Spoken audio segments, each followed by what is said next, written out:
ఉంటుందండి, తప్పనిసరిగా ఉంది. ఆల్రెడీ కొన్ని విషయాల మీద ఇప్పటికే సంబంధిత విభాగాల కూడా మెమోలు ఇచ్చాము.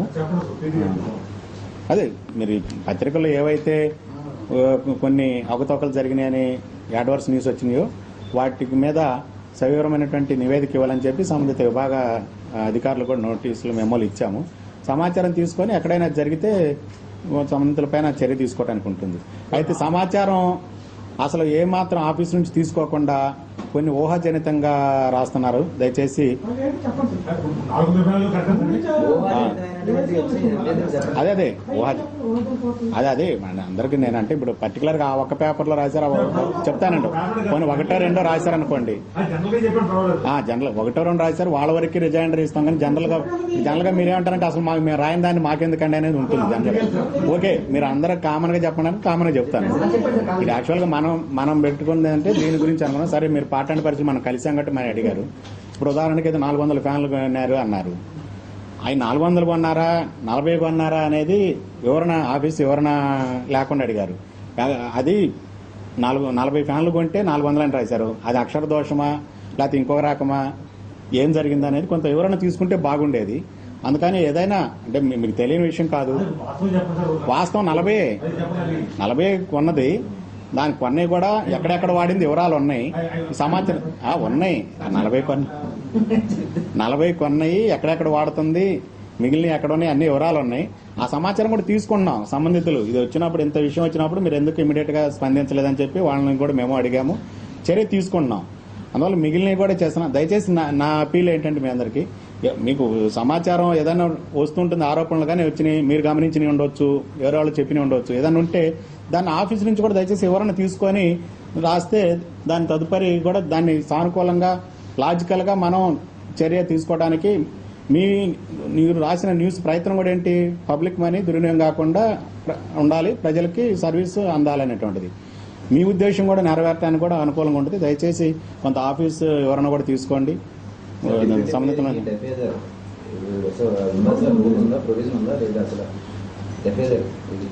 ఇట్లా ఇప్పుడు పలాని డిప్యూటీ మేయర్ అనో, ఫ్లోర్ లీడర్ అనో, మేయర్ అనో ఇట్లా పేర్లకి స్పెసిఫిక్ శాంక్షన్, కొన్ని కన్వెన్షన్స్ ఉన్నాయి, కన్వెన్షన్స్ బట్టి చేసేవి ఉన్నాయి.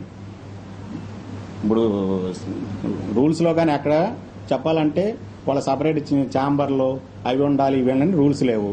కన్వెన్షన్ మొదలైంది, పరిపాలన సౌలభ్యం, ప్రజలు వాళ్ళ ప్రతినిధులను ఎన్నుకున్నారు, వాళ్ళ తరపున ఇక్కడ పరిపాలనలో భాగస్వామ్యం చేసుకోవడానికి వాళ్ళ కొంత వెసులుబాటు, వర్కింగ్ ఎన్విరాన్మెంట్ క్రియేట్ చేసే క్రమంలో భాగంగా వాళ్ళకి ఛాంబర్లు ఏర్పాటు చేశాము. ఇంకా ఫర్నిచర్ అను, వాళ్ళకి పవరు లేకపోతే చేయడానికి, తద్వారా ప్రజలకి సేవలు అందించడానికి, ప్రజాప్రతినిధులకి కొన్ని సౌకర్యాలు చేయడానికి కన్వెన్షన్ ద్వారా కొన్ని ఉంటాయి. అవి రూల్స్ లోగా మారాలంటే కొంత టైం పడుతుంది. అప్పటిదాకా పాటిస్తున్నారు, ఇప్పుడు ఉన్నాయి, లేదా కొత్త కార్పొరేషన్. అందువల్ల దీంట్లో వ్యక్తిగతంగా చూస్తే అది లోపంగా అనిపిస్తుంది. కానీ ప్రజలకి బ్రాడ్ గా అందరికీ పరిపాలన ప్రజలకు చేరువలో జరుగుతుంది, సౌకర్యం జరుగుతుంది, వర్కింగ్ ఎన్విరాన్మెంట్ ఉంది అనేది దృష్టితో చూస్తే దీనిలో పెద్ద ఇదేం లేదు.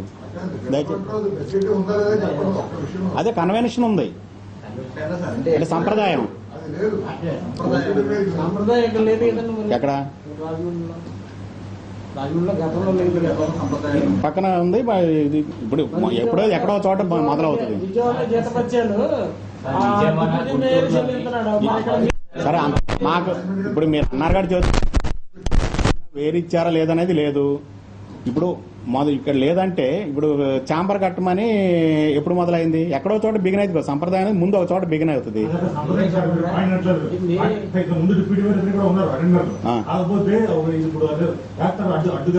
అవును, సరే. ఇప్పుడు అది ఎందుకు అన్నారు ఏంటో నాకు దాని మీద స్పెసిఫిక్ గా ఓకే. అదే అది దవాలు డ్రెస్ కోడ్ గురించి ఏదైనా ఉందనుకోండి, మీకు దానిలో మీకున్న అభ్యంతరం ఏంటో ఎవరో ఇస్తే దాని మీద పరిశీలన చేసి చర్య తీసుకుంటాం. మీకంటే మీకు కాదు, ఎవరైతే మీకు మీ దృష్టికి తెచ్చారు అది. ఒక్క సెకండ్ అండి. హలో,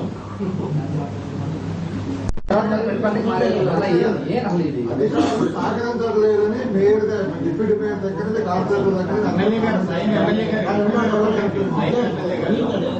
సార్ చెప్పండి. ఈ 6 నెలల కమిషనర్ ఇప్పుడు ఉన్న దాంట్లో కానీ ఇంతకుముందు ఇదే కూడా మీకు చేసిన అసెంబ్లీ కానీ ఇంతవరకు పత్రికలు కానీ బయట కానీ అక్కడ చిన్న కాంట్రాక్ట్లు కూడా అక్కడ లేదు. కానీ ఇప్పుడు ఈ బాడీ వచ్చిన తర్వాత మీరు మీ దగ్గర నుంచి కమిషనర్ స్థాయి నుంచి కింద అటెండర్ వాళ్ళు అంతా అసమర్థంగా ఉందని ఏమీ చేయట్లేదని మాట వింటలేదు పట్టించుకోవడం లేదని అంటే కార్పొరేటర్ కొత్తగా నిన్న ఎలక్ట్ అయిన వారి దగ్గర నుంచి 5 సార్లు ఎమ్మెల్యే అయిన వారి వరకు అందరూ ఒకేసారి మీ మీద పడ్డారు. దీని వెనక కారణం ఏమైందని మీరు అనుకుంటున్నారు? నాకైతే ఆ దృష్టి లేదు. మరి అట్లా అసమర్థ అనేది కానీ నేను కామెంట్ చేసే సందర్భం కాదు ఇది. అది నాకు అవసరం కూడా లేదు. మీకు తెలుసు, మీరు గమనిస్తున్నారు పని జరుగుతుందా లేదా అనేది మీకు తెలుసు. అయితే ఆశించినంత స్థాయిలో జరగకపోయేది అనేది వాస్తవం. అది ఇప్పుడు ఎక్స్పెక్టేషన్ ఈజ్ మోర్. ఇక్కడ వాస్తవంలో చేయడానికి చాలా క్లియరెన్స్లు, చాలా అనుమతులు, అలాగనే నిధులు, అలాగనే కొంత స్టాఫ్ షార్టేజ్ ఉంది. ఇవన్నీ ఉన్నాయి. అన్నింటినీ సర్దుకొని చేస్తున్నాము. ప్రజాప్రతినిధులకి ప్రజల నుంచి వచ్చిన ఒత్తిడిని బట్టి వాళ్ళు పనులు తొందరగా కావాలని అడుగుతారు. దానిలో ఎటువంటి సందేహం లేదు. వాళ్ళు అడగటం కూడా న్యాయము, వాళ్ళ హక్కు కూడా. అయితే చేసే టైం కూడా కొంత కావాలి. ఆ టైం గురించి అడుగుతున్నాము. డెఫినెట్గా చెప్తున్నాం ఈ విషయాలు కూడా. ఎప్పటికప్పటికి మేయర్ గారు, డిప్యూటీ మేయర్ గారు ఫ్లోర్ లీడర్లతో సమావేశాలు పెట్టి ఉన్న విషయాలను కూడా చెప్తున్నాం. వాళ్ళ సలహాలు తీసుకుంటున్నాం. జరుగుతుంది కొంత. ఇప్పుడు ఈ టైంలో సాయంత్రానికి కావాలనుకున్నది ఒకవేళ రేపటికి ఎల్లుండికి అవుతుంది. కొంత జాప్యం ఉన్న మాట వాస్తవమే. పరిపాలనలో జాప్యం అనేటువంటిది ఇప్పుడనే కాదు, ఇక్కడనే కాదు, అది అన్ని సందర్భాల్లో ఉంది, అన్ని చోట్ల ఉంది. కాబట్టి దాన్ని ఎంతవరకు తగ్గిస్తున్నాం లేకుండా చేయడానికి ప్రయత్నాలు జరుగుతున్నాయి. కొంత స్ట్రీమ్ లైనింగ్ జరుగుతుంది. ఫలితం కనపడడానికి కొంత సమయం కావాలి. చేసి అయిపోయింది అనేది కాదు, నిరంతరం. ఇప్పుడు సపోజ్ ఎందుకంటే we are dealing with human beings. Suppose ఈ రోజు ప్రెజర్ పెట్టగానే ఈ రోజు చెప్పిన పని ఈ రోజు సాయంత్రం చేస్తారు. రేపు పెండింగ్ పెట్టాడు అనుకో, మళ్ళీ రేపు పెండింగ్ పడిపోతుంది. ఇప్పుడు ఒక మెషిన్ తో పని చేయించడం అంటే అయితే ప్రక్షాళన ఆ రోజు రిపేర్ చేసి ఓవరాలింగ్ చేసి వదిలి పెడితే అది మళ్ళీ దాని కెపాసిటీ వరకు చేసుకుంటూ పోతుంది. మనుషులది టెంపరమెంట్స్ ఇవన్నీ డైనమిజం ఉంటుంది, ఎప్పటికప్పుడు మారుతూ ఉంటుంది. వాళ్ళందరినీ కూడా కంట్రోల్ చేసుకుంటూ పరిపాలనలో రెడ్ టేపిజం అనేది ఉంది. అందుకే రెడ్ టేపిజం పోయి మనకి చాలా రావాలని సంస్కరణలు తీస్తున్నారు, టెక్నాలజీ ఇన్వాల్వ్ చేస్తున్నారు. ఇవన్నీ జరుగుతున్నాయి. ఇది ఒక్క ఈ రాజమండ్రి నగరపాలక సంస్థ కాదు, చాలా చోట్ల జరుగుతుంది. అయితే ఇక్కడ మనకు మిగిలినటితో అప్రస్తుతం అనుకోండి. ఇక్కడ విషయాన్ని చూసుకున్నప్పుడు కూడా కొంత షార్టేజ్ ఉంది స్టాఫ్లో. తర్వాత ఉన్న వాళ్ళు కూడా కొంత మెడికల్ లీవ్లు పోవటం, కొన్ని వ్యక్తిగత లీవ్లో పోవటం, ఇవన్నీ కూడా ఉన్నాయి.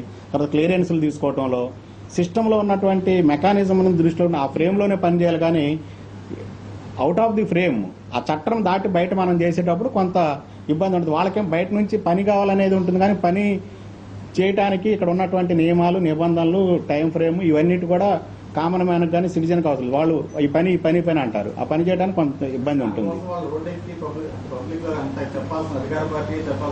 సరే, అది నేను కామెంట్ చేయను, దానికి సంబంధం లేదు. అదే అసలు నాకు ఆ విషయం తెలియదు.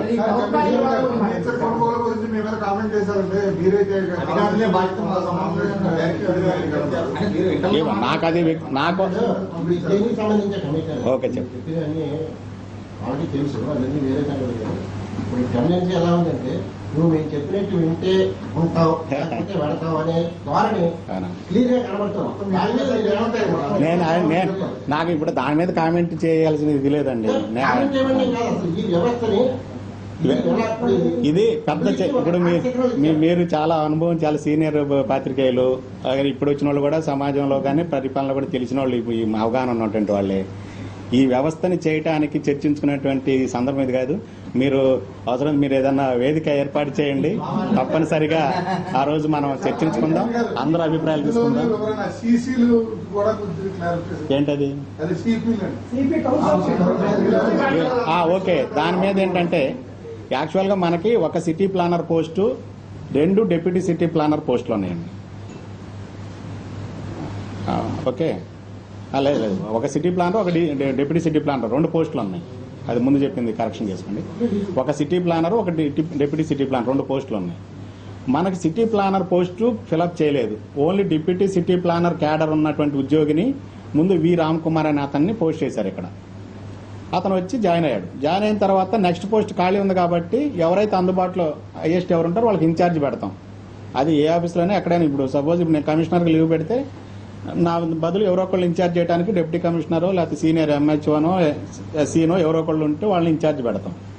అదే మాదిరిగా డిప్యూటీ సిటీ ప్లానర్ రామ్ కుమార్ని సిటీ ప్లానర్ ఇన్ఛార్జ్గా ముందు ఇవ్వడం జరిగింది. తర్వాత government director of town planning కూడా ఆయన్నే full additional charge of city planar అని ఆయనకే ఇచ్చేశారు ఉత్తర్వులు. ప్రారంభంలో ఇవ్వలేదు, తదుపరి ఇచ్చారు. ఈలోగా ఏం జరిగిందంటే ఎలక్షన్ జరుగుతున్న ముందు, ఎలక్షన్ ప్రాసెస్ బిగిన్ అవడానికి ముందు డిప్యూటీ సిటీ ప్లానర్ని కూడా ఇంకొకరిని పోస్ట్ చేశారు. వాళ్ళు అనుకున్న కారణం ఏంటంటే ముందేసిన డిప్యూటీ సిటీ ప్లానర్ని సిటీ ప్లానర్ ఎఫ్ఏసి ఇస్తున్నాం కాబట్టి ఈ సిటీ ప్లానర్ని ఈ డిప్యూటీ సిటీ ప్లానర్ని రెండో పోస్టులో పెట్టవచ్చు అని ఇద్దరిని చూపించడానికి ఇచ్చారు. అయితే ఆర్డర్లు అంత స్పష్టంగా వాళ్ళు ఇవ్వలేదు. అంటే ముందు ఆర్డర్లో ఇద్దరిని డిప్యూటీ సిటీ ప్లానర్ గాని ఇచ్చారు. తదుపరి ఆర్డర్లో కొంత లేటుగా సిటీ ప్లానర్ ఎఫ్ఏసి అని ఇచ్చారు.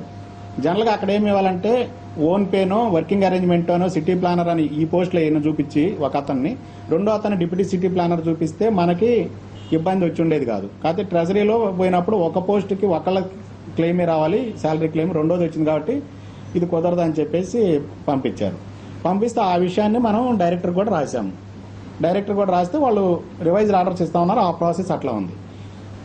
ఇది ఇట్లా జరుగుతూ ఉండగా సడన్గా డైరెక్టరేట్ నుంచి మాకు ఈ సిటీ ప్లానర్ ఇన్ఛార్జ్ ఎవరైతే రామ్ కుమార్ ఉన్నారో ఆయన కర్నూలు ట్రాన్స్ఫర్ చేస్తూ ఆర్డర్స్ ఇచ్చారు. డైరెక్టర్ నుంచి ఆర్డర్స్ వచ్చినాయి, హెడ్ ఆఫీస్ నుంచి వచ్చినాయి కాబట్టి మేము రిలీవ్ చేశాం ఇక్కడ మన ఆఫీస్ నుంచి. దాన్ని ఛాలెంజ్ చేస్తూ, ట్రాన్స్ఫర్ ఆర్డర్ని ఛాలెంజ్ చేస్తూ ఆయన ట్రిబ్యునల్కి వెళ్ళాడు. ఎంప్లాయీస్కి ఏదన్నా గ్రీవెన్స్ ఉంటే చెప్పుకునే వెసులుబాటు ట్రిబ్యునల్స్ ఉన్నాయి. సిటిజన్స్కి ఎట్లయితే న్యాయస్థానాలు ఉన్నాయో సర్వీస్లో ఉన్నటువంటి వాళ్ళకి ట్రిబ్యునల్ ఉన్నది, అడ్మినిస్ట్రేటివ్ ట్రిబ్యునల్. అతను వెళ్ళి ట్రిబ్యునల్ని ఆశ్రయించుకున్నాడు.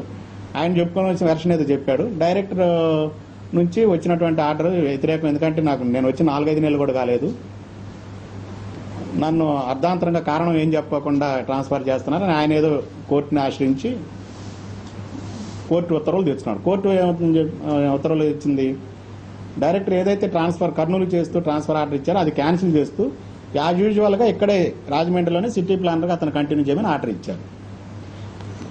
అది డిస్టర్బెన్స్. అంటే వీళ్ళు ట్రాన్స్ఫర్ చేయటము, ఈయన కోర్టుకు పోవటము, ఆ ఆర్డర్స్ రావటం ఒక వారం రోజులు ప్రక్రియ జరిగింది. దానికి ఆర్డర్ వచ్చిన తర్వాత ఇమీడియట్గా మన కమ్యూనికేట్ కావు కదా. ఈయన వచ్చి ఆర్డర్ తెచ్చుకున్న ఆయన, నేను ఆర్డర్ వచ్చింది నాకు ఫేవర్గా నన్ను జాయిన్ చేసుకుని ఇచ్చాడు, మాకు అఫీషియల్గా రాంది మేము జాయిన్ చేసుకోమని చెప్పి మనం అంటాం.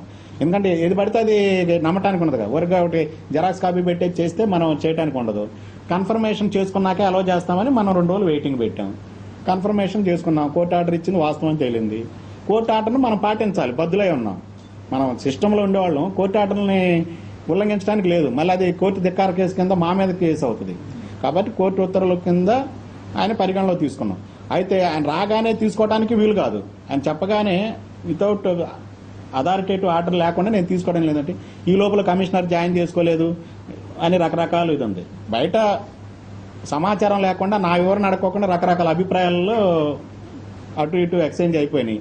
దానికి నేను సంబంధం కాదు కదా. నన్ను అడిగుంటే చెప్పుండేవాడిని. నేను ప్రొసీజర్ ఏదైతే ఉందో అది జరిగింది. ఇది ముందు ట్రాన్స్ఫర్ ఆర్డర్ రావడం వాస్తవమే, దానిపైన ఆయన కోర్టుని ఆశ్రయించడం వాస్తవమే, కోర్టు నుంచి రివైజ్డ్ ఆర్డర్ తెచ్చుకోవడం వాస్తవమే. ఇప్పుడు కోర్టు ఆర్డర్లో పాటించే దశలో ఉన్నాం మనం. రివైజ్డ్ ఆర్డర్ ఇప్పుడు డైరెక్ట్గా ఇవ్వాలి. ఈయన ఎక్కడ కంటిన్యూ చేస్తాడా, కోర్టు నుంచి వెకేట్ పిటిషన్ వేసి మళ్ళీ క్యాన్సిల్ ఏం చేసుకుంటారు, ప్రొవిజన్ ఉంది. అప్పీల్కి వెళ్ళి చూసుకోవడానికి డైరెక్టర్ గారు కూడా ప్రొవిజన్ ఉంది. అయితే అది అక్కడ